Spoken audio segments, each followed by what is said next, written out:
Caramel. Caramel.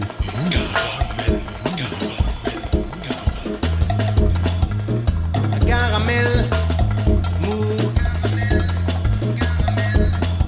Caramel. Caramel. Mou.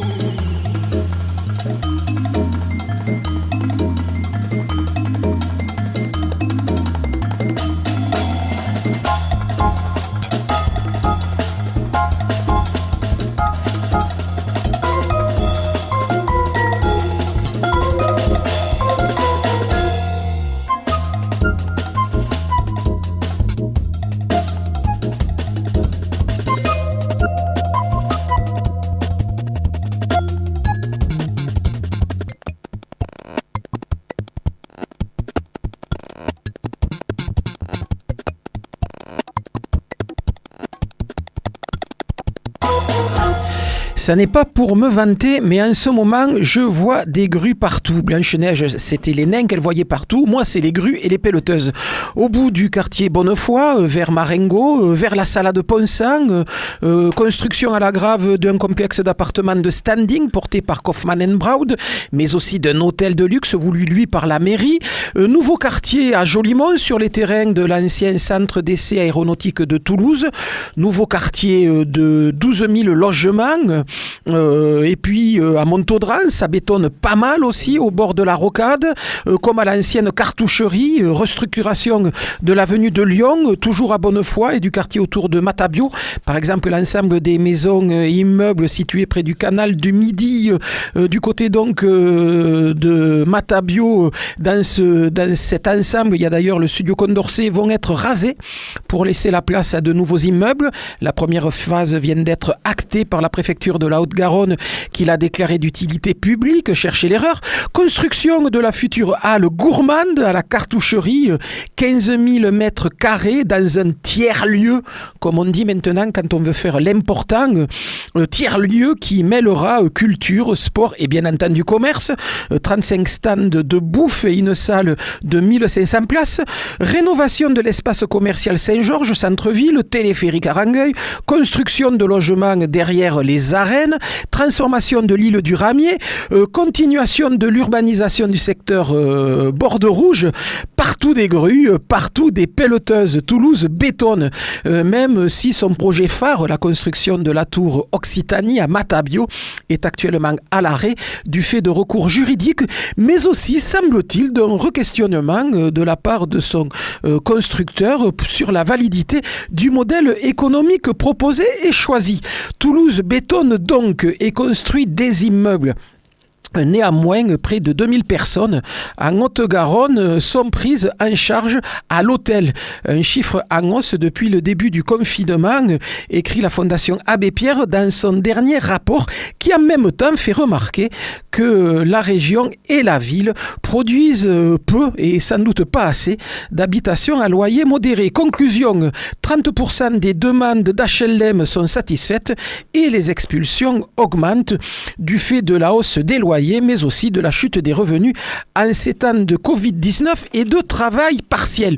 Aussi, la journée de mobilisation européenne pour le droit au logement et l'arrêt des expulsions arrive au bon moment pour rappeler que, comme le revendique depuis des années l'association DUDAL, qui est membre du collectif d'associations appelant à cette journée, donc comme le revendique depuis des années le DAL, un toit est un droit. Rassemblement à 12h devant l'Agrave pour un pique-nique suivi de prise de parole et de musique avant la marche qui commencera à 14h depuis l'Agrave et qui rejoindra les allées Jean Jaurès. Salut les filles, c'est Joe Kangourou pour un nouvel épisode de Caramel Mousse saison 32, réalisé et mis en onde par Marc Lazaro. Ce soir on parle de Vermtune, le dernier album de Manu Gallure avec son principal acteur Manu Gallure himself en chair et en os dans ce studio. On parle aussi de Respunchus et de musique improvisée avec Jean-Pierre Lérac. Là je suis suis sûr que ça en étonne quelques-uns. Respunchus, Mekezaku, vous le saurez dans 3 minutes. Et puis, en fin d'émission, notre bon professeur Thibaut nous ravira d'une nouvelle chronique de cinéphilie décalée, érudite et foutraque. Mais on commence tout de suite par la nouveauté de la semaine. Entamé au Brésil et terminé à Toulouse, où il a vécu pendant 2 ans, le nouvel album de Marco Benvenu, alias Irmão Victor, vient de sortir sur le label toulousain Pop Supérette. Mélange de bossa nova, de rock psychédélique et de jazz dans la tradition du tropicalisme, cette espèce de syncrétisme musical initié au milieu des années 60 au Brésil par des musiciens comme Caetano Veloso, Gil Gilberto ou Maria Bethânia, liste non exhaustive. La musique d'Irmão Victor donc est une auberge espagnole, une sorte de kaléidoscope chaotique faite de mélodies accrocheuses, de collages dadaïstes, de changements de direction et de changements de rythmique, dissonances jubilatoires et d'invitations à la rêverie et à la nonchalance. Irmão Victor Dentinhos, extrait de Mariposario, son nouvel album, sorti donc sur le label toulousain Pop Supérette. À noter que sur ce morceau, c'est Sarah Bro, la toulousaine Sarah Bro, qui joue de l'accordéon. Sarah Bro que l'on peut aussi retrouver dans le duo Tarzan et Tarzan. On écoute donc tout de suite Irmão Victor Dentinhos, c'est caramel mou et c'est à mieux.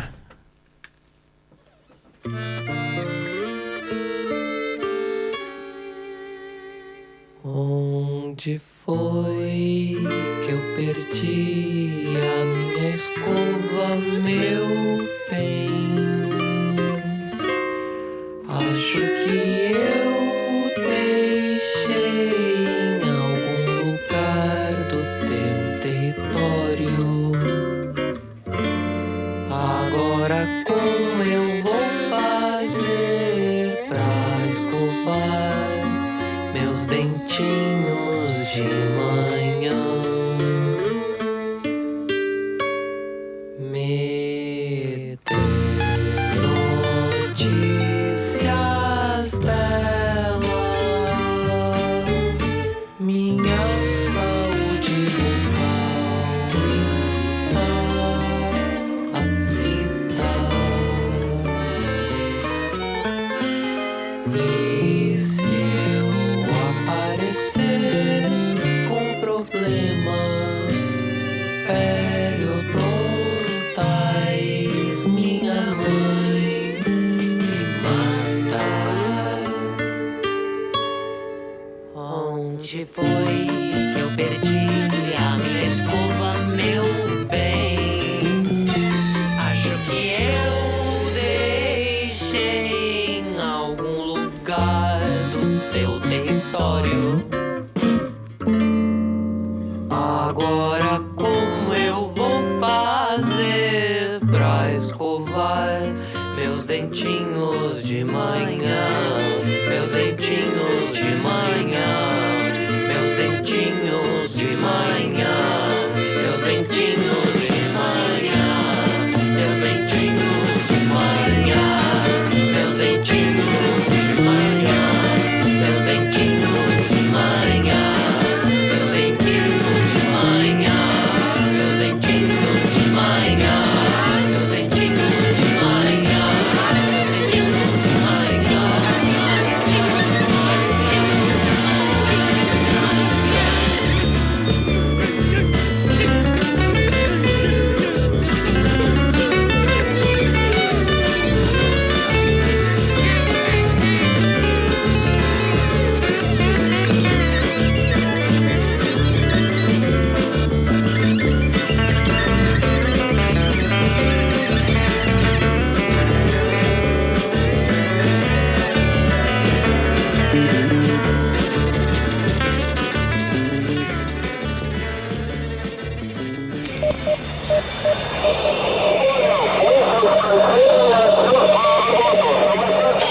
Qu'est-ce que c'est? Caramel mou. Et ça, qu'est-ce que c'est? Cette voix dont l'accent triomphant perce à travers le grésillement de la radio. C'est Joe Congo ou pardon? Oui, toujours Campus FM, c'est toujours Caramel Mou et toujours Joe Kangourou au micro. Bonsoir Jean-Pierre Lérac. Bonsoir. Je dois vous dire que lorsque vous m'avez téléphoné en début de semaine en me disant vendredi, je vais essayer de mixer Ripunchus et musique improvisée, j'avoue que j'en suis un peu resté sur les fesses. Faut dire que moi, je sais qu'est-ce que c'est les Ripunchus, étant quand même tarné de naissance. Cette espèce de plante que l'on trouve un peu partout dans les fossés à cette saison dans le Tarn, je ne pense qu'ils ne sont mangés que dans le Tarn, agrémentés de foie salé, de radis, de ce qu'on veut, Voilà, et plante assez amère. Alors, qu'est-ce que vous allez nous raconter, musique improvisée et Ripunchus? Bon, je crois que le lien, on verra tout à l'heure. Mais quand même, j'avais envie de parler des Rispunchus parce que, bon, comme vous dites, c'est à ce moment que les Rispunchus sortent. Donc, il me paraissait important de parler des Rispunchus. Parce que, comme vous dites, c'est pas juste. C'est une culture, ouais. C'est une culture, voilà, c'est ce que je voulais dire. C'est pas seulement une herbe comme ça, comme vous dites, qui pousse dans les talus. C'est vraiment une culture, c'est presque une institution. Donc là, je crois que vous comprenez pourquoi. Donc, on va d'abord décrire ce que c'est que le Rispunchus. C'est important parce que peut-être quelques auditeurs ne savaient pas ce que c'est. J'en connais plein qui ne le savaient pas, oui. Ça j'en suis sûr. Non, le Rispunchus, comme vous dites, c'est une espèce de plante, comme une espèce de liane, comme ça, qui pousse. Ça ressemble un peu à l'asperge sauvage. Alors, ce n'est pas l'asperge sauvage, parce qu'on fait souvent la confusion. L'asperge sauvage existe, et ce n'est pas l'asperge sauvage. Je crois qu'il fallait déjà le dire. Déjà, il faut poser ce truc. Alors, le vrai nom du Rispunchus, c'est Tamier. Enfin voilà, on va rester sur Rispunchus, c'est quand même beaucoup plus joli. Donc voilà, donc ça pousse dans les broussailles. Ça aime bien pousser au milieu des ronces, alors, dans les talus, dans les sous-bois, comme ça, vous allez me trouver. C'est très facile à trouver quand vous allez dans ce genre de... Ouais, prenez n'importe quel départemental avec des fossés herbeux et il y a des Ripunchus. Voilà, vous pouvez vous arrêter à tout hasard. Vous avez des... Alors, il faut faire gaffe quand même de ne pas s'arrêter trop, de ne pas cueillir des Rispunchus trop près des champs, un peu, des grands champs comme ça, pour ne pas manger du glyphosate. Bon, ça, c'est juste le truc qu'il vaut mieux éviter. Donc voilà, donc vous avez la plante. Voilà. Et en fait, cette plante, donc, elle arrive au printemps et c'est une. Vous parlez des Tarnais. En fait, dans le Tarn, c'est une véritable frénésie. Ah mais oui, complètement. C'est une véritable frénésie. Lorsque le Rispunchus arrive, je dirais même, c'est une religion. Alors plus dans le nord du département, dans ce qui fait qu'à cette période-là, si vous allez le week-end, vous ne trouverez pas les Albigeois, les Carmozins, ils sont pas chez eux. Vous ne les trouverez pas chez eux. Ils sont dans les fossés, dans les talus. Voilà. Donc c'est presque même un combat, c'est une espèce de... tout le monde est fan de ça, donc il y a une véritable émulation sur une frénésie. On va dire quelquefois même une guéguerre entre les jeunes du coin qui disent « Mais laissez-nous nos Ripunchus, ils sont à nous ». Voilà, alors à propos de guéguerre, on peut parler aussi des Aveyronais qui, bon, comme d'habitude, eux aussi revendiquent le Rispunchus et qui veulent un petit peu se l'approprier, mais ça, on est habitué avec eux, ils veulent s'approprier le Rispunchus. Nous, on va considérer que c'est quand même une culture tarnaise, on va dire ça. Exactement. Donc, le vrai bonheur pour un Tarnais, c'est d'aller faire un petit voyage, je sais pas moi, dans le Gers, parce que là, il y a des Ripunchus partout, et il n'y a personne qui les ramasse. C'est exactement le tuyau que j'allais donner, vous me coupez un petit peu ma chronique. On peut dire déjà comment ça se prépare. Bon, il y a plusieurs façons de préparer le Rispunchus. Bon, là, chacun évidemment, on peut tout bêtement en omelette, mais c'est pas forcément ce qu'il y a le plus intéressant. Et il y en a beaucoup qui le cuisinent avec du foie salé, personnellement. Alors moi, je vais donner quand même la vraie recette, la traditionnelle, celle qui est défendue par le Carmozin, voilà, que moi je pratique d'ailleurs, j'adore ça. Donc vous faites des œufs durs. Ça, c'est facile à faire, vous avez des œufs durs. Et donc, une fois que vous avez fait les œufs durs, vous les écrasez en tout petits morceaux. Vous faites, voilà.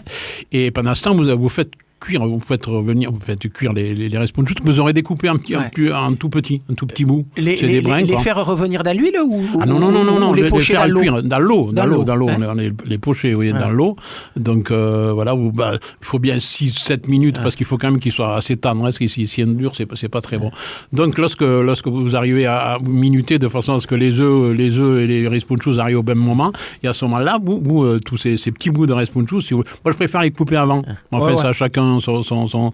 Donc une fois vous mélangez tout ça, il faut à peu près autant d'œufs que de Rispunchus, pour ça, au niveau des proportions, suivant le nombre de Rispunchus que vous trouvez, bien sûr. Donc vous mélangez tout ça, et c'est là qu'après, c'est là que la recette prend toute sa dimension. C'est un peu avant, vous faites revenir du lard, dans de l'huile, pour que ça fasse un peu de jus. Donc vous faites des lardons, pleines de lardons, comme ça, vous faites de l'huile.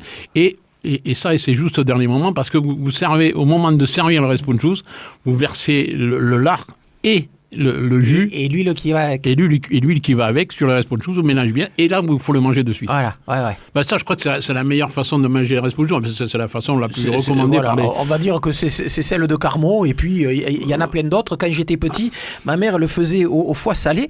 Et j'avoue que j'adorais le foie salé. Ce qui me permettait de mettre les responchus de côté. Parce que ce que Jean-Pierre Lérac ne vous a pas dit, c'est que cette herbe a une vertu. Elle est amère. Elle est très amère. On a oublié de le dire. Voilà, elle est très amère. C'est amer, c'est ce qui fait son charme. C'est amer. Et si on n'aime pas trop l'amertume, c'est un vrai concentré d'amertume. Oui, il fallait le dire. C'est très important. Oui, quand même. Très important, mais c'est ce qui fait que c'est un produit exceptionnel. Donc moi, je n'ai accepté le fait que vous parliez de Ripunchus dans cette émission. Je savais qu'on allait y venir. Qu'à la condition que vous donniez les places autour de Toulouse où vous-même allez les chercher. Oui, puisque je sais que ce matin, vous êtes allé faire la cueillette et que vous en avez trouvé. Ce matin, j'en ai trouvé plein, que je vais amener dans le Gers d'ailleurs, justement, partager dans le Gers avec des copains. Mais ça, même sous la torture, le coin que j'ai pour moi, là, je vais pas le donner, parce que ça, c'est quand même ma réserve personnelle que je partage avec les amis, avec la famille.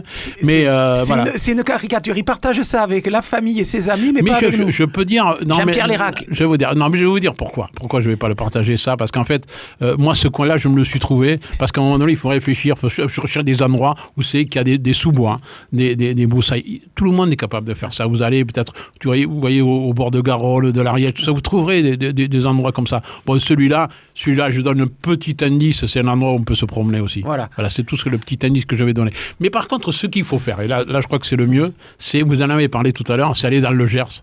Parce que dans le Gers, ils ne ramassent pas les responchus. Ça, c'est merveilleux, parce qu'il y en a plein, ils ne les ramassent pas. Ils ont d'autres préoccupations dans le Gers. Et donc, moi, je vais souvent voir des copains dans le Gers et je leur introduis le responchus. Quand même, j'introduis cette culture un petit peu dans le Gers et on le partage avec les Gersois. Bon, voilà, donc c'était notre rubrique culinaire du jour. Allez, moi, je vais vous donner 2 ou 3 autres indices. Il y en a pas mal du côté de Flourens, autour du lac. Et il y en a pas mal du côté de Venerque. Allez, avec ça, faites votre dimanche. Vous allez chercher les responchus.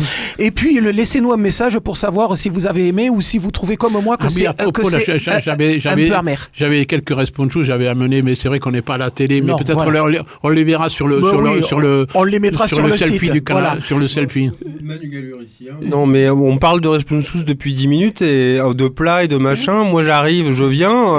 Je me suis dit, je goûterai bien, quoi. Voilà, et on ne vous propose que de pour donner en direct mon avis sur la question, parce que moi, j'adore ça. Vous voyez, c'est ce que je disais tout à l'heure. Les responchus, ça se prépare avec de la charcuterie. Et moi, je n'ai amené que la charcuterie. Je n'aime pas les responchus. Donc, ça, c'est une aberration. Ça, c'est quand même. Ouais, mais bon, ça ne serait pas gersois par hasard. Ça doit être ça. C'est un truc à être déshérité, ça, quand on est tarné. Je suis un tarné mal dégrossi. Donc, Jean-Pierre Lérac. Voilà, nous allons parler de musique parce que je viens souvent pour ça. Mais il faut trouver le lien entre le responchus et la musique improvisée. Je me suis dit, c'est très difficile de trouver un lien. Alors, j'ai cherché un petit peu. Il n'y a pas de chanson sur le responchus. Je me suis dit, j'ai opté pour la ruralité. L'Aveyron, tout ça, ça m'a donné une idée sur un groupe que je viens de découvrir, que j'aime beaucoup, et qui est un groupe de musique traditionnelle. Enfin, quand je dis que c'est un groupe de musique traditionnelle, c'est un peu rapide. C'est un peu rapide. Voilà. Alors, moi, ça s'appelle Bégayer. C'est un groupe basé dans le Massif central. Et ils font partie d'une génération qui ont fait revivre un petit peu toutes ces musiques traditionnelles. À leur façon. C'est-à-dire, d'une part, ils respectent cette musique traditionnelle. C'est vraiment pas c'est vraiment quelque chose. Ils ont collecté, ils connaissent toute cette musique, ils sont capables de faire des balles folk, mais ils le font à leur façon alternative, de façon du noise, un peu de drone, avec beaucoup d'électronique. Donc, ce sont des bidouilleurs, ce sont des inventeurs, des improvisateurs, et ils travaillent à partir de ces musiques. Et ils font un travail exceptionnel. Et il y a plein de groupes comme ça. C'est donc autant autour du collectif La Noia, basé à Clermont-Ferrand, autant Art Brut du côté de Pau. Enfin, il y a vraiment un renouveau de cette musique traditionnelle. Et puis il y avait le Bartas avec le label Sirventes du côté de Béziers. Et puis toute l'école Gatcham, Pega et Dupen du côté de Marseille. Tout à fait. Et c'est vraiment notre façon d'aborder cette musique traditionnelle. Alors c'est ça, on n'a pas modernisé. C'est pas comme Nadao qui ajoute une guitare électrique à la vielle. C'est pas ça le fait de moderniser la musique traditionnelle. C'est vraiment d'en faire une musique d'aujourd'hui en respectant quand même cet esprit. Donc moi là, j'aime beaucoup le travail de Bégayer. Et dans Bégayer, il y a le chanteur Lou Umberto, c'est vraiment des personnages assez incroyables. C'est des gens qui sont chanteurs, ils jouent de tous les instruments, c'est des bidouilleurs, ils inventent, ils construisent des instruments, voilà. Et c'est un peu comme Sourdure, le gars du collectif Novia. Donc voilà, c'est vraiment un personnage vraiment passionnant. Donc voilà, Bégayer, ne vous étonnez pas si vous le voyez sur une des scènes de Luz ou du Pavé, parce que c'est vraiment un travail exceptionnel sur les musiques traditionnelles. Voilà le lien. Voilà. Et donc on va écouter un petit morceau de Bégayer. Très bien. Je vous préviens, c'est quand même assez novateur comme façon de jouer la musique traditionnelle. Ça peut être rude, mais rappelez-vous aussi, lorsque nous avons passé Ours, ou la famille Artus, c'est la même famille, c'est la même génération de musiciens, c'est pour ça que je voulais dire ça. Ils font vraiment un travail intéressant, tout en respectant cette musique. En fait. Allez, Bégayer.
Voilà, allez, on passe à la suite avec Manu Galure. Manu Galure, apparemment, les Ripunchus n'ont aucun secret pour vous. Mais moi j'adore ça, et parce que je fréquente des Tarnais, malheureusement, malgré moi quoi. et par contre, alors en omelette, moi alors carrément quoi, avec des lardons et tout, mais omelette, lardon, juice, comme ça quoi. Bon, et ça n'empêche, ça reste quand même amer. Lors de vos voyages à pied, et on va en parler longuement pendant cette émission, c'est des choses que vous avez trouvées sur les fossés ? Oui, alors, mais c'était pas ma préoccupation principale, et puis les gens me faisaient à manger le soir, alors vous auriez pu arriver avec un bouquet de ripunchos, c'est sympathique. Ça m'est arrivé d'arriver avec des cèpes ou des trucs comme ça. Ah ouais, ça je peux être nettement plus preneur. Manu Galure, bonsoir. Oui. Voilà, vous êtes là pour nous parler de Vertune. Vertune. Ouais. Il y a un M, mais c'est quand même Vertune, comme automne après coup. Exactement, c'est comme automne, voilà. C'est Vertune, ça s'écrit Vertune pour les auditeurs, mais voilà. Vertune, mais c'est Vertune. Vertune, donc nouvel album de Manu Gallure qui sort ces jours-ci. Ouais, dans ces eaux-là. Ouais, voilà, je sais pas exactement. Mais on est le 26, voilà, demain, il me semble que c'est aujourd'hui, que ça sort le 26 mars, mais en fait. Donc, album qui sort. Au printemps, quoi. Voilà. C'est un album de printemps. Un album de printemps avec un nom d'un dieu gaulois des saisons.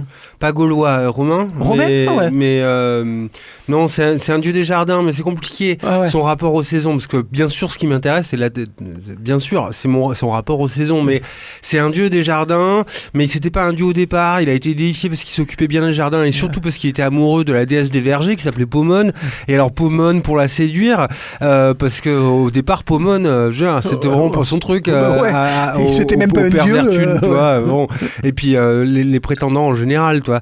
Et puis il s'est transformé au gré des saisons pour pouvoir la séduire. Alors d'abord au printemps, il s'est transformé en laboureur, un truc comme ça. Puis à l'été, je sais plus quand, en semeur. Je sais pas. Et puis ensuite en moissonneur, et puis en hiver il se transformait en vieille femme. Il a dit du bien du laboureur, du mec du printemps, tu vois, c'était lui dont il parlait, et finalement Pomone a dit peut-être que je pourrais essayer, parce qu'il était convaincu par la vieille femme et machin, et à la fin il s'est retransformé en lui, et puis il a eu Pomone, et ils sont mariés, ils se sont mariés, ils ont eu beaucoup d'enfants, et comme il s'occupait bien des jardins et était déifié par les autres dieux, mais il n'est pas le dieu des saisons, mais il représente le changement annuel, saisonnier, cette espèce de transformation du monde. Et de la végétation saisons, au fur et à mesure que les mois passent. Mais pourquoi il m'intéressait surtout parce que tout le monde voit ces tableaux des 4 saisons d'Arcimoldo. Ouais. Et donc il y a les 4 saisons d'Arcimoldo. Dans ces tableaux qui sont faits avec plein de légumes. Ouais, alors des légumes de saison et tout ça, ou des fleurs de saison au printemps. Mais c'est des portraits. Où le nez c'est une courgette, tout le monde connaît Arcimoldo quand même à peu près, comme les Raspunchus, quoi. C'est quand même pas... c'est pareil. Sauf qu'Arcimoldo, il n'y a pas que les Tarnais qui le connaissent.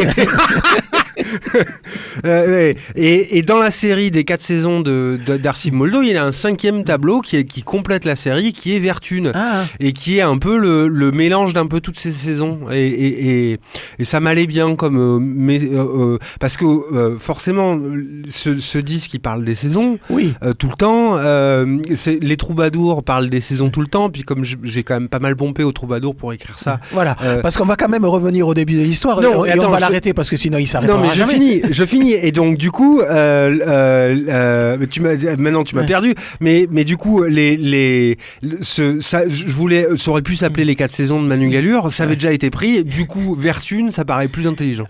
Et donc pourquoi parler des saisons, puisque c'est simplement parce que cet album est le résultat des 2 ans que Manu Gallure a passé entre septembre 2017 et décembre 2019 sur les routes et surtout les chemins de l'Hexagone, puisqu'il avait eu ce projet assez fou dont on a beaucoup parlé dans cette émission, de partir à pied pour aller jouer là où on l'invitait et rallier la capitale et revenir à Toulouse juste après. Ça a quand même pris 2 ans ce chemin, donc vous avez vu plusieurs saisons arriver sur... J'en ai bouffé des saisons, et puis je les ai sentis des fois. Oui, c'est fort. Ça, je me souviens d'une fois où on vous a téléphoné, vous étiez à ce moment-là en train de traverser la Bourgogne, vous nous disiez que le matin, ça caillait un peu les mimiches. En Bourgogne, ça devait être en hiver, parce que c'était Alsace et tout ça, ça devait être milieu de l'hiver, décembre, début de l'hiver. Et effectivement, il caillait un peu en Bourgogne en hiver. Donc ce chemin qui vous a occupé pendant 2 ans vous a aussi permis d'écrire un certain nombre de chansons, et je me disais, comment on fait pour écrire des nouvelles chansons alors qu'on passe son temps à marcher et puis à jouer le soir quand on arrivait à l'étape? Alors parce que pour expliquer aux gens, je marche à peu près 20 km tous les jours. Les concerts étaient organisés tous les 20 km. par Philippe Pagès, que les Toulousains connaissent, parce que c'était l'ancien patron du Bijou, etc.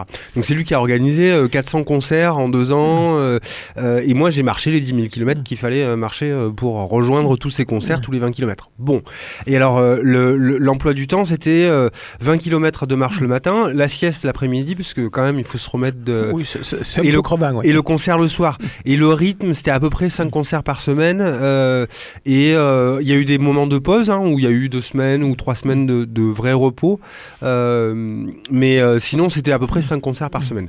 Et donc comment écrire? Mais alors pendant la sieste, j'ai du temps parce que j'avais un tout petit ordinateur que je trimbalais avec moi et tout ça, tout léger, et donc j'écrivais au fur et à mesure. Donc j'écrivais pas tellement en marchant. Mais par contre, le fait de marcher le matin, ça vide un peu la tête. Du coup, quand on se met à écrire un peu, on est un peu plus efficace parce qu'on a la tête prête, quoi. Et puis surtout, j'avais que ça à faire. Parce que quand même, pendant 2 ans, j'avais pas trop de distractions, quoi. J'étais pas chez moi, j'avais pas les copains, j'avais les machins, donc j'étais sur la route. Et donc j'étais concentré à ça, et surtout le soir je jouais, et donc il y a des fois j'avais envie d'écrire une chanson parce que je me disais dans le spectacle je pourrais mettre ça, je pourrais faire une nouvelle chanson comme ci, comme ça, et puis dès que je commençais à écrire une chanson je me disais où est-ce que je pourrais la mettre dans le spectacle, et comme je jouais 5 concerts par semaine, dès que j'avais fini une chanson je pouvais la chanter le soir même, et me dire peut-être que je pourrais changer ça en fonction de comment ça réagissait, comment ça... Donc je répétais même pas tellement les chansons, je la chantais une fois avant le truc, je disais aux gens c'est la première fois que je la chante, je vous la fais. Et donc ça a fait laboratoire pendant 2 ans de fabrication de chansons, tests, comment ça marche et tout ça, et donc c'est aussi parce que j'ai passé 2 ans à faire que ça, voilà. C'est ça que je veux dire. Donc j'ai écrit plein de chansons. Chansons que l'on a pu avoir au fur et à mesure de leurs enregistrements, puisque vous en avez fait des enregistrements assez sommaires, piano-voix, pendant toute la durée de votre voyage sur le net. Petit à petit, je faisais des enregistrements un peu bordéliques sur la route, ou avec des gens qui avaient de quoi faire ça un peu, mais toujours un peu à la va-vite. Et à la fin des spectacles, les gens donnaient ce qu'ils voulaient. Genre, ils pouvaient donner 20 centimes, ça suffisait, un peu radin, mais ça suffisait. Et ensuite, ils recevaient par mail, ils filaient leur mail, et ils recevaient par mail la chanson, les chansons, l'album, le disque du moment, quoi. Enfin, les 4-5, voilà, puisqu'il y a eu 9 chansons. Il y a eu 4 albums, 4 albums sauvages sur ce voyage-là, et c'est parmi ces chansons que vous avez sélectionné les disques qui composent cet album. On va peut-être, avant de continuer, en entendre déjà une pour donner un peu l'ambiance de cet album, parce que là pour le coup on n'est plus simplement dans du piano-voix, mais il y a plein d'autres choses à côté. Allez, on écoute. Étonnamment on est dans du piano-voix, mais on va en parler. Oui, mais bon, il y a plusieurs pianos, quoi. Manu Gallure, tout de suite, que les sangliers me mangent les pieds, c'est extrait donc de Vertune, le dernier album de Manu Gallure.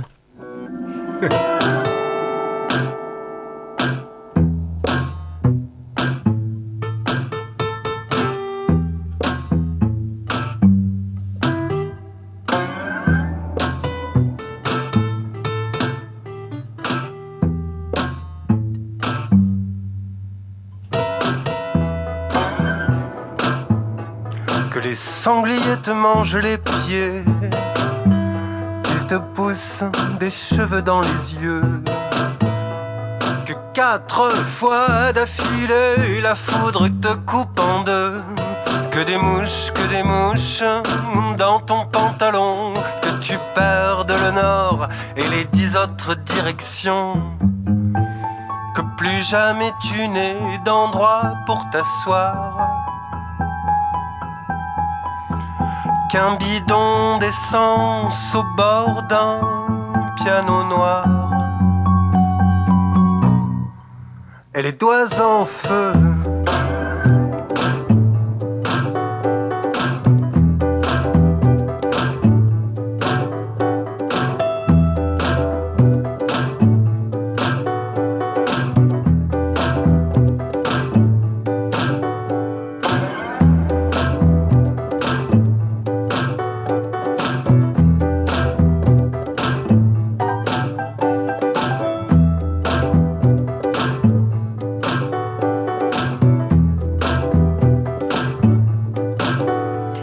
t'apprennent à tout quitter sans jamais le cœur lourd. À ne revoir pour chacun de tes bonjours, que tu n'embrasses rien, que plus rien ne t'approche, que les ronces et les orties soient les dernières qui s'accrochent. Et tu n'écriras bien que ce qui fait mal. Et tu chantes la bouche pleine de mots sales.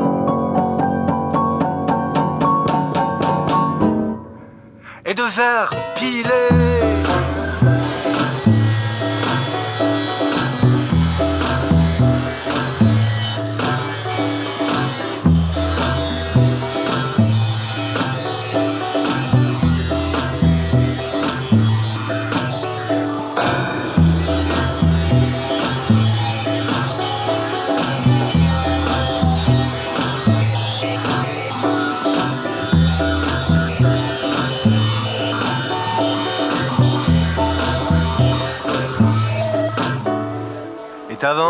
Et t'avances, tes pas dans tes pas. Tous les oiseaux te parlent et tu ne les comprends pas. Que plus rien ne te surprenne et que plus rien ne te dégoûte. Qu'à t'en parler de la mort, il n'y ait plus qu'elle qui t'écoute.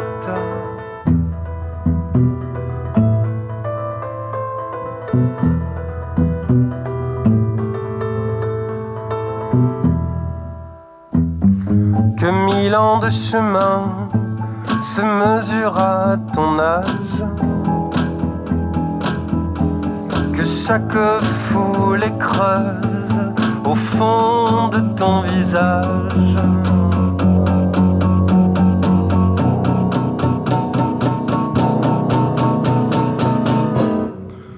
De nouveaux sentiers.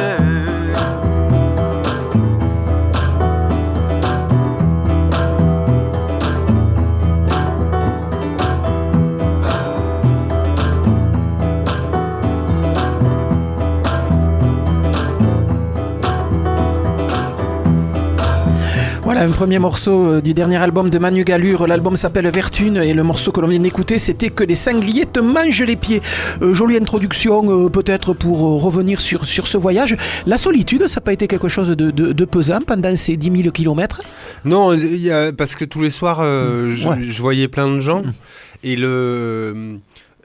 moi j'ai souvent le problème inverse de la solitude, c'est le trop plein moi je suis plutôt un être assez solitaire et là l'équilibre entre voir plein de gens le soir et le lendemain matin être tout seul sur la route, ça faisait vraiment c'était un bon équilibre. C'était moi une manière de faire pendant 2 ans qui m'a beaucoup plu.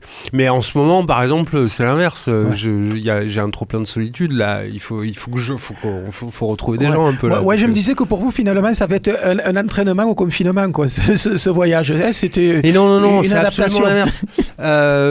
C'est absolument l'inverse parce que alors en rentrant, parce que j'ai eu de la chance, je suis arrivé en décembre 2019. Le confinement a commencé en mars 2020. Ouais, et de toute façon, c'est ce que j'avais prévu de faire, moi, me confiner pendant 6 mois, parce que j'avais pas été 6 mois pendant 6 mois. Donc c'était bien, mais à un moment, c'est trop quand même.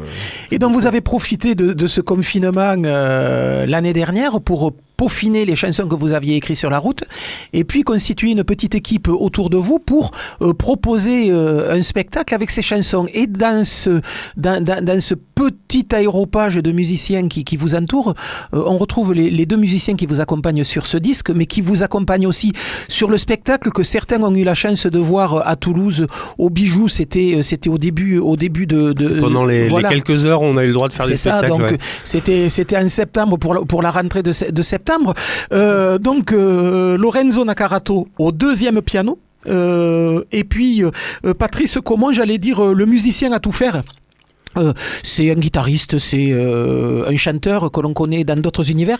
Mais là, là, il joue des percussions, il joue de la meuleuse sur ce morceau. Alors, il faut dire plein de trucs sur ce que fait. Alors, Lorenzo, c'est facile à voir. Moi, je suis sur un gros piano. Lorenzo, il est sur un gros piano. On a tous les deux des pianos.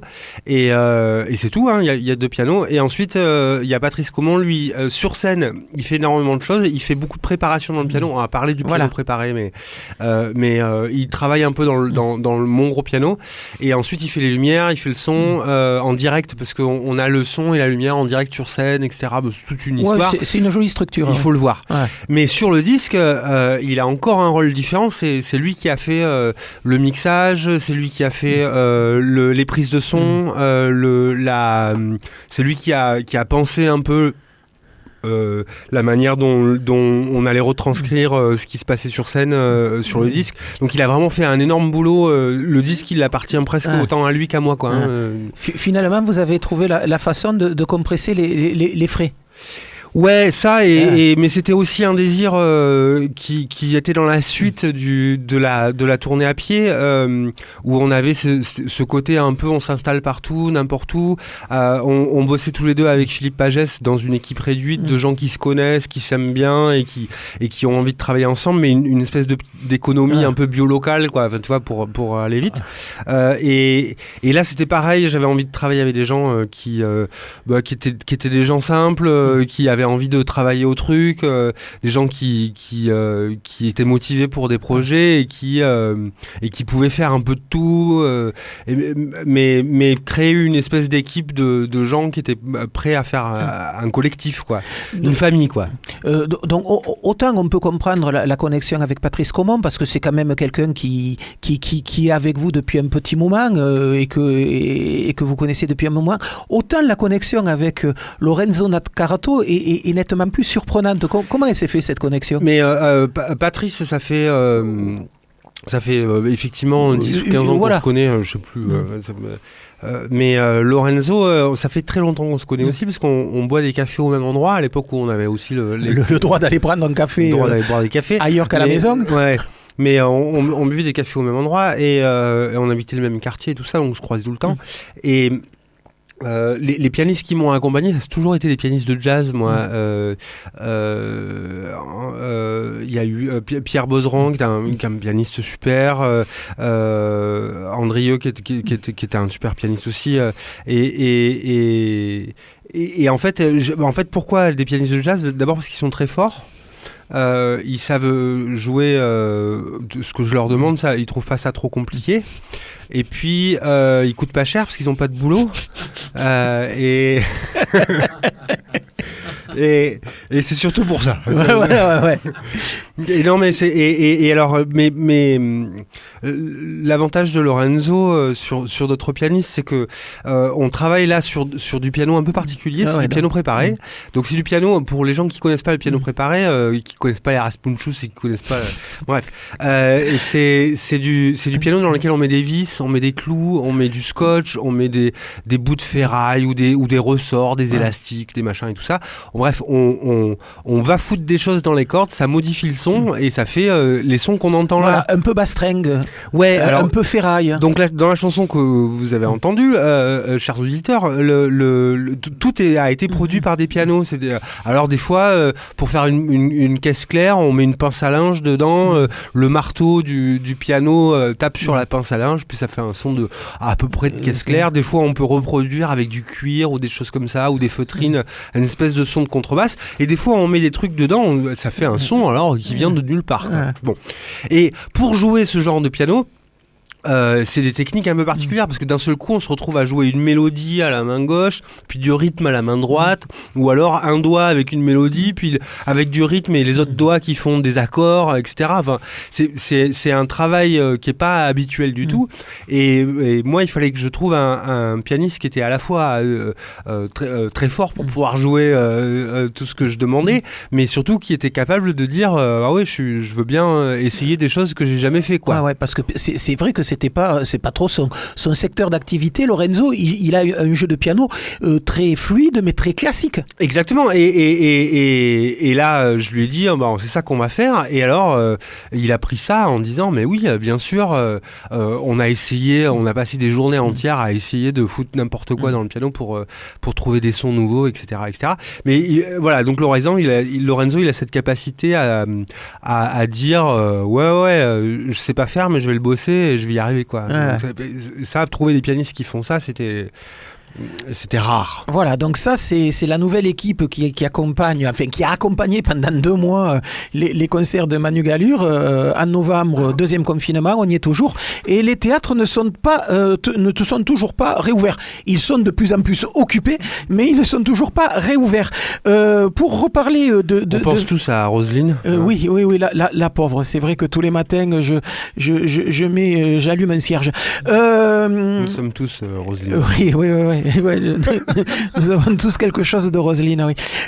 Donc, pour revenir à Vertune, un album de chansons, néanmoins, où on retrouve toujours votre écriture très fluide, très déliée, et puis quand même un climat très pesant qui est sur tout cet album. Même si vous pouvez nous dire que vous parlez de saison, que ça peut être Prime Sautier, il y a une espèce de tension et une espèce de lourdeur qu'on sent toujours dans cet album, une menace un peu lointaine qui plane sur l'ensemble des morceaux, même sur celui-là. Mais après, je sais pas moi, il y a la relecture que vous faites de la légende de Hamelin, qui est un peu lourde comme ça, un morceau qu'on écoutait la semaine dernière dans cette émission qui parle d'Apocalypse, qui sur des côtés Prime Sautier aussi a quand même un soubassement très lourd. Il y a le morceau qui terminera cette interview, il existe des pour prises les gens, anciennes. Pour que les gens comprennent, c'est un disque assez audible quand même.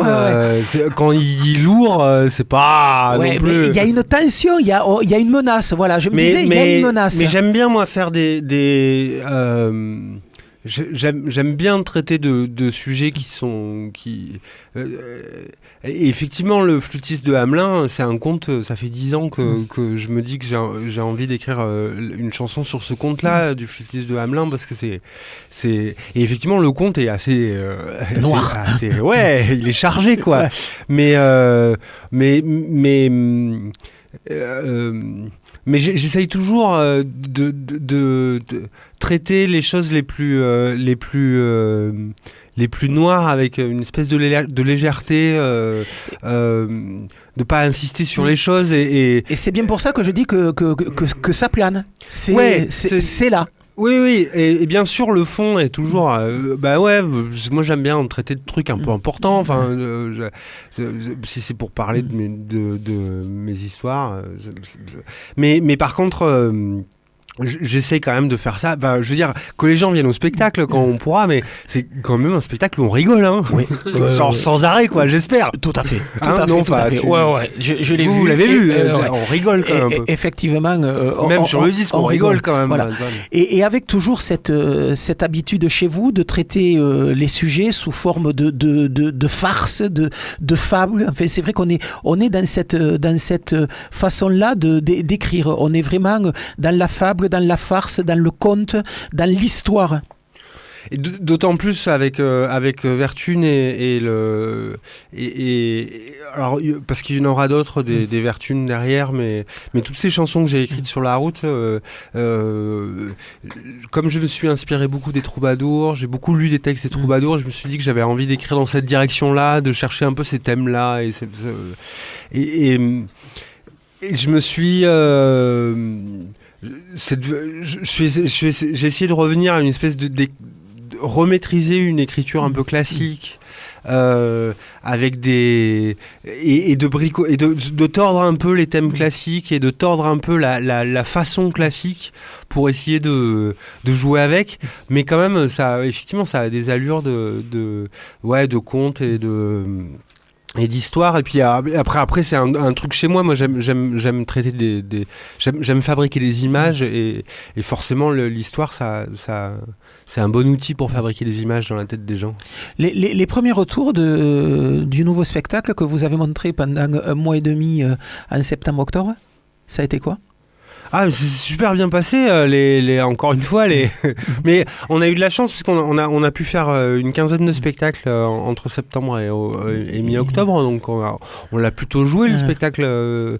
Et ça s'est très bien passé, d'autant que on a notre décor, on a nos lumières, on a notre son. Et donc on s'est installé, on a joué à l'auberge de l'Off Dur, au milieu de tout là-haut, vers le nord, là, en dessous de Paris. Et on a fait ça, c'était sous une grange, et il pleuvait à moitié, mais on était à moitié abrités, les gens étaient sous... Donc on sait qu'on peut s'installer n'importe où avec ce truc, on fait les forains, on adore ça, quoi. Et en plus l'équipe, entre Patrice Caumont et Laurent... Et oui, alors, et les gens se disent tout de suite, mais alors les pianos, vous faites comment? On a nos pianos, on a un piano à queue, un piano droit qu'on traîne sur la route avec nous, mais on les a complètement refabriqués. Donc on a refabriqué des pieds pour qu'on puisse basculer les pianos facilement. On leur a mis des roues de tracteur qu'on a vissées dessus, parce que c'est les nôtres, de piano. Et donc on trimballe ça avec des roues de tracteur, des rampes et des machins. Mais tout le décor, c'est un décor assez impressionnant, mais tout tient dans un petit camion et on monte ça en 1 heure, on démonte ça en 1 heure et c'est assez... Donc on s'est arrangé pour pouvoir faire un spectacle qui est à la fois ce que je voulais faire d'un spectacle, qui ait des belles lumières, qui ait du beau décor, mais un truc qu'on pouvait un peu trimballer dans la poche, quoi. Personnage que l'on retrouve de temps en temps dans vos nouvelles chansons, c'est le bourgeois à qui vous faites allègrement sa fête. Est-ce que vous, comme ça, a cappella, vous pouvez nous chanter la fin de l'histoire de Hamelin, les 3-4 dernières strophes? Oui. Ouais, mais parce qu'on n'écoutera pas le morceau. Mais vous, mes amis bourgeois, vous pensez que tout vous est dû, que le chanteur de la joie... merde. Mais tu vois, avec cette histoire de trucs, je chante plus depuis 6 mois, moi. Et on a perdu les paroles. Il fallait me prévenir. Vous, mes amis bourgeois, vous pensez que tout vous est dû, que le chanteur a de la joie. C'est bien assez pour son salut. Qu'il vit de 2-3 fois rien là, et d'amour et d'eau fraîche. Bref. Mais il faut faire gaffe. Mais gare à toi, vilaine, si tu payes pas le musicien. Voilà. Ouais. Bon, il faut écouter le disque. Parce que moi, mais c'est vrai que c'est vrai que le bourgeois en prend un peu plein la figure dans cet album-là. Je trouve qu'on a un peu perdu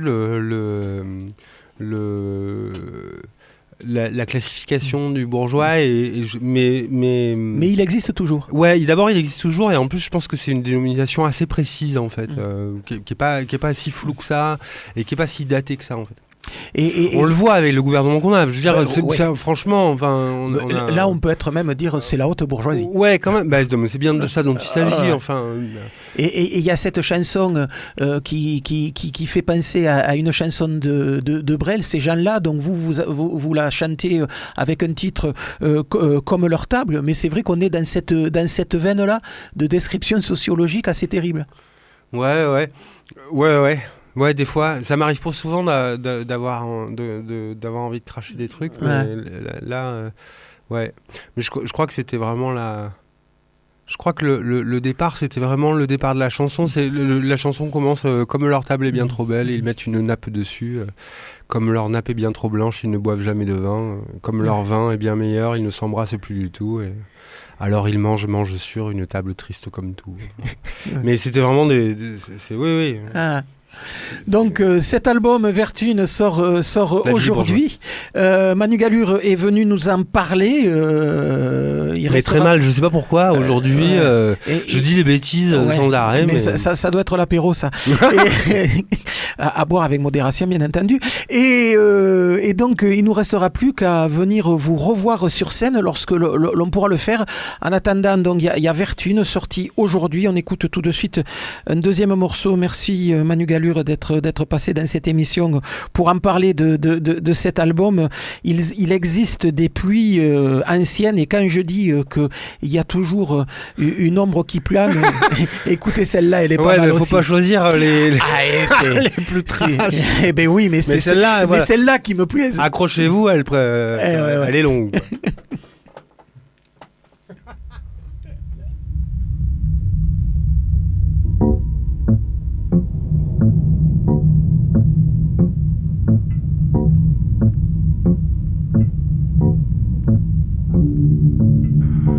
Il existe des pluies anciennes, restées aux nuages 1000 ans, et toutes gonflées de tourments, de gouttes d'eau noires et malsaines, qui tombent quand elles sont trop pleines, et rendent fous les survivants, et rendent fous les survivants.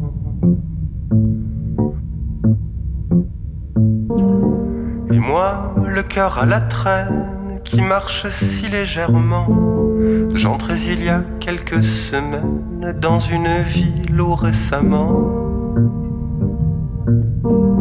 une de ces pluies démentielles a frappé tous les habitants, a frappé tous les habitants. Ce que j'ai vu chacun pour soi, tous les gens couraient dans les rues, s'attrapaient le regard perdu, criaient en agitant les bras. Et chacun se montrait du doigt, et tous se marchaient dessus, et tous se marchaient dessus. Ici pour rire on se battait, là des gens mangeaient des cailloux, et celui-ci creusait un trou, et celui-là le remplissait. En me cachant, je me disais, je suis fou, bien ils sont tous fous, ils sont tous fous. Je suis fou, bien ils sont tous fous, ils sont tous fous.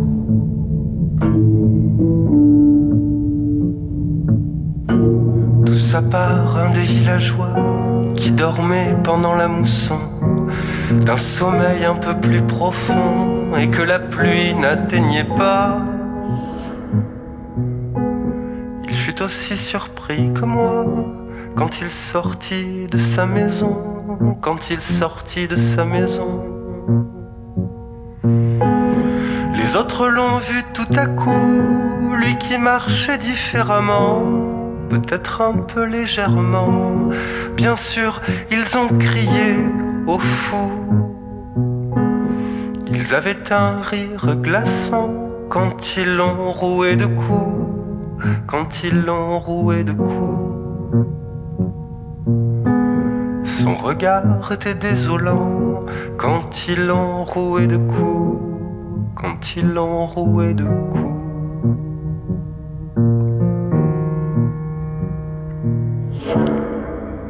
Le troubadour ainsi promène, peut-être un peu légèrement, son cœur que derrière lui il traîne, et partout plein d'étonnement, partout l'étrange sentiment que les fous vivent les mains pleines, que les fous vivent les mains pleines. Il voudrait vivre avec son temps, mais ne vit qu'avec ses rengaines, toujours son cœur à la traîne, toujours le même sentiment d'être le fou, celui qui gêne, la folie des vies humaines, la folie des vies humaines. Il voudrait vivre avec son temps, mais ne vit qu'avec ses rengaines, toujours son cœur à la traîne, toujours le même sentiment d'être le fou, celui qui gêne, la folie des vies humaines, la folie des vies humaines. de marcher trop légèrement quand le monde court en boitant, quand le monde court en boitant. De marcher trop légèrement quand le monde court en boitant, quand le monde court en boitant. De marcher trop légèrement quand le monde court en boitant, quand le monde court en boitant. Voilà, extrait donc du dernier album de Manu Gallure, Vertume, qui sort aujourd'hui. Et ça fout l'ambiance, hein. Et il est donc venu nous en parler. Et nous en arrivons déjà à la dernière chronique de cette émission. Bonsoir, professeur Thibault. Bonsoir, petite fée de la FM. Ah oui, j'adore. C'est formidable. Ah ouais, c'est formidable. Un petit peu moins d'entrain, voilà. Je peux vous la faire avec plus d'entrain. Si non, mais là, comme ça me va, c'est c'était bien comme ça. Mignon. Quand je vais arrêter la radio, je crois que je me ferai des cassettes, parce que j'utilise encore des cassettes. Et ben moi aussi. Où je pourrais l'écouter en boucle. Et moi aussi. Mais formidable. Voilà. Bon, allez, de quoi qu'on cause ce soir? Alors, de quoi qu'on cause? Alors, j'ai véritablement eu un gros problème existentiel aujourd'hui. J'étais là en train de me dire, mais qu'est-ce que je vais faire? Est-ce que ça a du sens que je fasse ceci? Est-ce que ça a du sens que je fasse cela? Qu'est-ce qu'est le cinéma, si ce n'est des images et du son? Et alors, des fois, il n'y a pas le son. La mort de Tavernier vous a à ce point affecté? Alors, j'ai pensé à faire quelque chose un peu à la con sur Tavernier. Voilà. C'est assez marrant parce que j'ai jamais connu autant de fans de Tavernier que depuis qu'il est mort. C'est ça, en fait. On meurt et on a des fans. Ça, c'est formidable. Quelque part, il me tarde de mourir parce que je ne dois pas en avoir beaucoup. Mais vous nous avez nous, professeur Thibault, ça suffit. Voilà. Mais j'aurais pu faire quelque chose de bien sur Tavernier parce qu'il a dû faire un film à la con quelque part qui m'aurait intéressé. Hein. Donc du coup, j'étais un petit peu. Alors je suis en télétravail, je suis censé travailler et tout. Et puis soudain, alors ça s'est passé, je pense vers 15h30 ou 16h. J'ai accroché le regard de mon petit animal familier qui est un chat. Et on s'est regardé, et c'est vrai, hein, voilà. Je n'en doute pas. Je vous mens pas. Et on s'est regardé comme ça, et je me suis dit, mais en fait, c'est ça, c'est les chats la solution. Vu que plus rien n'a de sens, pourquoi est-ce qu'il faudrait pas donner du sens aux chats? Voilà. Et alors, je me suis dit, tiens, je vais faire un petit trio comme ça là de films avec des chats. Formidable. Chapristi. Voilà, exactement. Chapristi, comme vous dites. Et alors, vous allez voir, parce que ça fonctionne un peu comme un palindrome. Chat m'embouche un coin. Voilà, vous me piquez tous mes jeux de mots. Donc ça, on peut aller loin comme ça. Je peux partir, moi. J'en avais fait une pleine liste. Et alors, vous allez voir, ça fonctionne comme un palindrome. Alors, c'est le chat tôt et fragile. Donc, il faut pas le casser. C'est vraiment des films qui se regardent dans cet ordre-là. En tout cas, je l'espère. Donc, on va commencer par un truc complètement incroyable qui s'appelle Le Clandestin, qui est un film de 1988, Uninvited, un film donc américain de Graydon Clark. Alors, moi, j'adore la tagline, vous savez, ces petites phrases d'accroche là qu'il y a sur le DVD. Après ce film, vous ne regarderez plus jamais votre chat de la même façon. Alors, de quoi il s'agit? Alors, c'est l'histoire d'un chat génétiquement modifié qui s'échappe d'un laboratoire en Floride. Ça a peu d'importance, mais en Floride, il fait chaud, et donc forcément, en Floride, on tombe toujours sur une bande de jeunes qui vous recueillent. Alors, c'est un mignon petit charou, comme ça, et alors ça tombe bien, parce que cette bande de jeunes, ils partent pour une croisière, donc, sur un yacht de luxe, donc, qui est, dont le propriétaire est un mafieux. Mais alors, ce chat est génétiquement modifié, vous allez me dire, c'est ça qui est important. Mais oui, tout à fait, parce que, bien évidemment, ce félidé va oxyre, un petit peu tous les participants à cette croisière. Alors c'est 1988, vous voyez un petit peu le look que ça peut avoir. La photo est moche, les acteurs sont moches, les filles sont moches, les garçons sont moches. Tout est absolument moche, sauf ce chat qui est absolument magnifique. C'est un chat roux comme ça. Mais alors quand il s'énerve, en fait, il y a une Une réaction. Il y a une réaction. Je ne sais pas comment expliquer, si vous voulez, mais il y a un chat monstrueux qui sort du chat joli. Ah ouais. Alors, c'est un chat qui se cache à l'intérieur d'un chat. Alors, c'est un peu bizarre comme concept. On finit par l'accepter. Donc, le chat monstrueux est une espèce de grosse peluche, comme ça, avec des griffes, là, comme ça, qu'un assistant agite, comme ça, dans un coin. Donc, voilà, il y a plein de gens qui meurent. C'est absolument... moi, j'ai trouvé ça absolument formidable. Ouais. Ça s'appelle Le Clandestin. Et avec ça, ensuite, là, on commence quand même à monter une marche. On va monter 3-4 autres, parce qu'après, on va regarder Karate 4. Alors, qu'est-ce que c'est que Karate 4 ? Karate 4, c'est un truc de 92, qui est un film hongkongais de 92 de Nam Noi Choi. Voilà. Et alors là, par contre, j'ai pris quelques notes. J'ai été obligé. Alors, pour faire simple, on va dire en fait que c'est un chat extraterrestre, maître en arts martiaux, donc qui en fait va débouler sur Terre avec une jeune fille, un homme. Voilà, on apprendra plus tard qui ils sont dans le film, et enfin qui sont aussi extraterrestres et qui viennent chercher sur Terre un artefact en fait pour empêcher la destruction de l'univers, donc par un autre extraterrestre qui est très très méchant. Et alors là, c'est terrible parce que le chat expert en arts martiaux, on se dit mais quand va-t-il le montrer ? Et effectivement, il le montre à un moment donné, parce que dans le film, en fait, il y a un personnage d'écrivain. Alors bon, il est écrivain, mais c'est aussi un aventurier. Et lui, il va décider de partir à la recherche du chat, mais parce que il se dit que la fille est pas trop mal, mais elle est extraterrestre. C'est très très compliqué. Je vais revenir en fait au véritable sujet du film. Donc, il se dit en fait, il faut que je retrouve ce chat. Alors, comment je vais retrouver un chat ? Je vais le retrouver en prenant un chien. Tout à fait. Ce qui semble tout à fait logique. Mais il va y avoir une espèce de combat des titans dans une case de voiture. Alors, je ne sais pas pourquoi c'est dans une case de voiture entre ce chat, expert en arts martiaux, et ce chien qui se défend bien. Le chien se défend bien. Et alors, il y a des prises de kung-fu complètement incroyables, puisque le chat essaye de l'étrangler avec le propre collier du chien. Vous voyez ce que ça peut donner, etc. Je précise que c'est des vrais animaux qui sont utilisés pour le film. C'était la bonne époque où on pouvait torturer les animaux au cinéma. Moi, personnellement, j'adore ça. Aujourd'hui, on trouve ça absolument incorrect, mais moi, je suis complètement client. Alors, qu'est-ce qui se passe ? Alors, le chien, à un moment donné, évidemment, il va prendre une grosse branlée. Le chat perd sa queue dans la bagarre, c'est absolument incroyable. Il se carapate, etc. Je vous rassure, tout finira bien, l'univers sera sauvé, les animaux seront torturés. Et voilà, c'est un film absolument formidable qu'on peut trouver. Je vous prouve que ça existe parce que j'ai amené le DVD là. Je vous ai pas amené Le Clandestin, je l'ai pas retrouvé, il est dans des piles.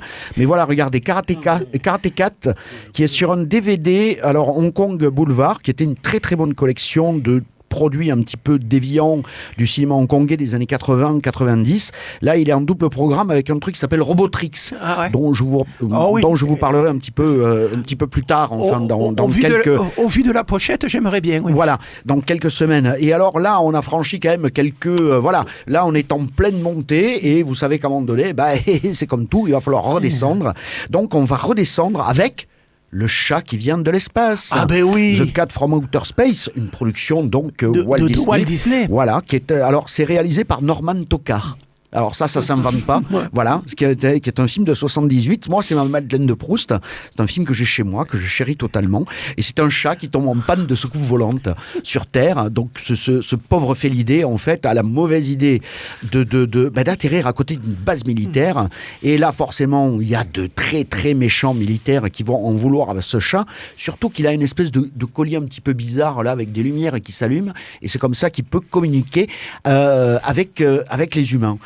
Voilà, et alors on pourra toujours rigoler de ce type de film, donc The Cat from Outer Space, le chat qui vient de l'espace, on se dit Walt Disney, mais quelle crétinerie, etc. Sauf que le chat, en fait, là, va s'acoquiner avec un astrophysicien complètement fantaisiste, comme d'habitude, voilà, qui est un peu le laissé pour compte de cette base militaire, et que finalement, les crétins dans tout ça, c'est les espions et les militaires. Et ça, ce que vous voulez, quand on est enfant et qu'on voit ça, moi j'ai vu ça, je devais avoir 8 ans, 8-9 ans, quelque chose comme ça. Et quand on vous dit d'emblée, regardez, qui sont les crétins ? C'est les espions et les militaires. Je continue à détester les espions et les militaires. Et je pense que c'est très bien. Ceci dit, après, je vais vous donner quand même le nom du chat, parce que ça aussi, c'est complètement dément. Ouais. Dans le film, oui, parce que j'adore son nom. Il s'appelle Zumar J5/9 Doric 4-7. Et ça aussi, quand on était gamin, c'est complètement incroyable. C'est dans la VF. prenez la VF, vous avez, et dans la VO aussi, c'est absolument pareil, c'est absolument incroyable ce qu'on nous servait quand on était gamin. Et j'ai poussé le vice jusqu'à enquêter un petit peu pour savoir, parce que moi j'aime bien, je suis très très fan de films avec des animaux, qu'on torture bien sûr. Là j'ai essayé de savoir ce qu'était devenu ce chat, donc qui avait tourné dans ce film, puisque le reste des acteurs, j'en ai absolument rien à foutre, comme on dit. J'ai appris que le chat s'appelait Rumpel, mais qu'il n'a pas tourné tout seul. En fait, il y avait 2 chats. Il a tourné avec sa sœur jumelle qui s'appelait Amber. Les pauvres sont malheureusement décédés aujourd'hui. Personnellement, je leur rends hommage. Je dédie cette chronique à mon animal familier, qui s'appelle Charlie. Je tiens à le dire. Alors Charlie, pourquoi ? Tout simplement parce que c'est un hommage à Charles Manson. Et je vous recommande, et juste avant de partir, et je terminerai sur ça, juste avant de partir, je me suis dit, tu ne peux pas faire cette chronique, et si, je l'ai fait.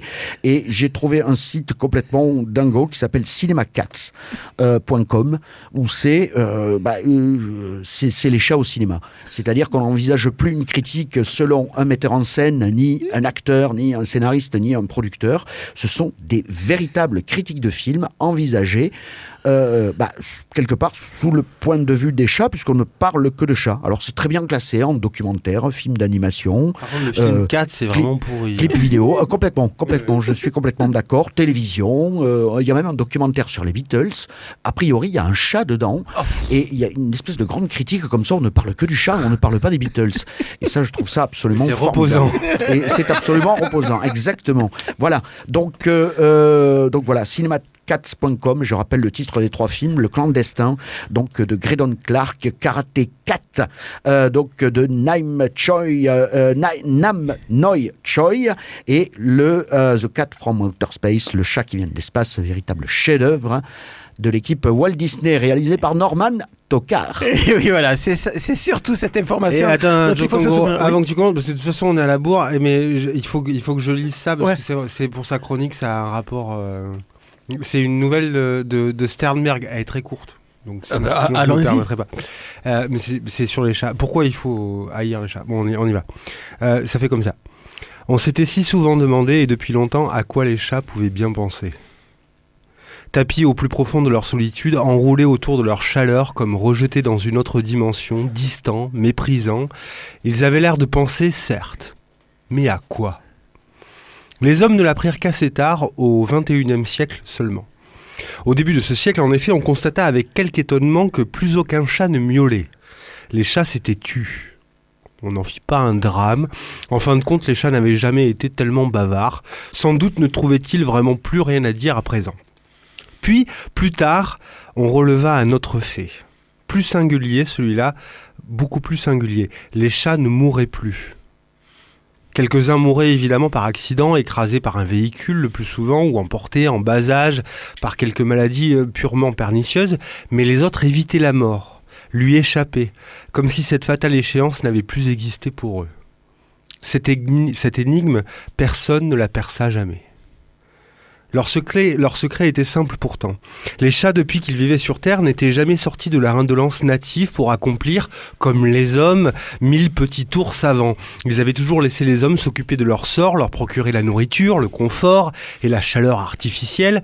Eux, libérés de tout, avaient toujours vécu dans une sorte d'hibernation idéale, bien dosée, parfaitement mise au point, ne songeant qu'à mieux se concentrer, douillettement lovés dans leur bien-être. Les chats avaient eu beaucoup de temps pour penser. Ils avaient beaucoup pensé. Mais alors que les hommes pensaient à tort et à travers, au superflu de préférence, les chats, eux, n'avaient pensé qu'à l'essentiel, sans cesse, sans se laisser distraire. Ils n'avaient médité inlassablement au cours des siècles qu'un seul problème. Et à force d'y penser, ils l'avaient résolu. Et voilà, et c'est là-dessus qu'on achèvera la section chat pour ce soir, après avoir eu une section cuisine. Et là, on va terminer l'émission avec la section qu'est-ce que vous pouvez regarder dans la semaine pour essayer de vous convaincre qu'il y a encore une vie culturelle dans ce pays. Et bien, simplement, vous siggnalez que tous les jeudis sur la web radio CAFPO, et bien, cette radio diffuse à 12h30 en direct le concert de la pause musicale, concert sans public, bien entendu. Et jeudi prochain, c'est l'Antoinette Trio qui s'y colle. Demain soir, à partir de 20h, un live stream sur le site des Nuits du Slam, deuxième partie de cette manifestation en direct de la Brique Rouge, le centre culturel d'Ampalo. Au programme, les monologues d'un code barre de Jérôme Pinel et Laïti Tual, avec traduction en LSF. À 20h35, L'Enfer me ment, création de deux slameurs, Philoumène et Calen d'Aubagne. Et puis, à 21h30, Cassens, slameur toulousain qui était la semaine dernière notre invité. Ce soir à 20h30, direct Facebook avec l'orchestre de chambre de Toulouse depuis le centre culturel Henri Desbals. L'orchestre de chambre de Toulouse jouera Vivaldi, Mozart, Massenet, Bizet, Bach, Boccherini, Rossini, Strauss, que des inconnus. À voir et à écouter donc sur la page Facebook de la mairie de Toulouse ou sur celle de l'orchestre de chambre de Toulouse. Rassemblement, j'en parlais en début d'émission, demain, rassemblement à partir de 12h devant l'hôpital Lagrave dans le cadre de la journée d'action européenne pour le droit au logement et puis également l'arrêt des expulsions. Pique-nique avec concert et finalement c'est dans les manifs que l'on peut écouter de la musique en direct. Elles en ont toutes maintenant. Donc rassemblement à 12h, 14h, un départ sera fait de Lagrave pour aller jusqu'aux allées Jean Jaurès, un rassemblement qui est lancé par le DAL 31 plus un collectif d'associations d'une vingtaine d'associations. Et puis n'oubliez pas demain soir à 21h sur Campus FM, le nouveau concert à la radio et vous pouvez retrouver le trompettiste Amérique Avis pour un set plutôt ébouriffant que nous avons enregistré hier après-midi en trompette solo et pédale d'effet et tout ça donc dans le cadre de l'émission Concert à la radio. Amérique Avis que l'on va écouter un tout petit moment et moi je vous dis déjà à la semaine prochaine. Salut les filles.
Caramel.